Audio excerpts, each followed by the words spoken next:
Hello, আমাকে চশমা পরে কেমন লাগছে বলো তো? সুন্দর না? Beauty cutie. কি বলো?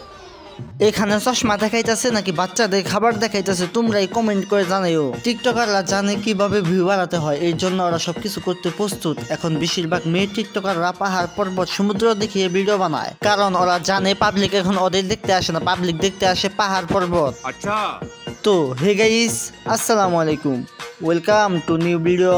তো কেমন আছো তোমরা? রমজান মাস বরকত এবং শান্তির মাস, কিন্তু টিকটকারদের জ্বালায় এখন শান্তিতে থাকতে পারতেছি না। রুকো যারা, সবার করো। বিল্ডিং দেখলেই বোঝা যায় এখানে কয়জন শ্রমিক কাজ করেছে। ক্যামেরা ঘুরিয়ে এনে বাচ্চাদের খাবার দেখিয়ে বোঝাতে হবে না তুই যে মাগি। আর হ্যাঁ, যত বড় বিল্ডিং তত বেশি শ্রমিক, এর মানে তুই নিজে স্বীকার করতেছ তুই ভাড়ায় চালিত চুত মারানি। দেখো ভাই, রমজান মাস এটা, মানুষ 11 মাস যা মন চায় তাই করলেও এই মাসে মানুষ ভালো হওয়ার চেষ্টা করে, কিন্তু টিকটকাররা রমজান মাসেও নষ্টামি করতেছে। এদের কাছে শয়তান দায়িত্ব তুলে দিয়ে গেছে, এক মাস তো শয়তান বন্দি থাকবে, এখন শয়তানের দায়িত্ব পালন করবে মেয়ের টিকটকাররা।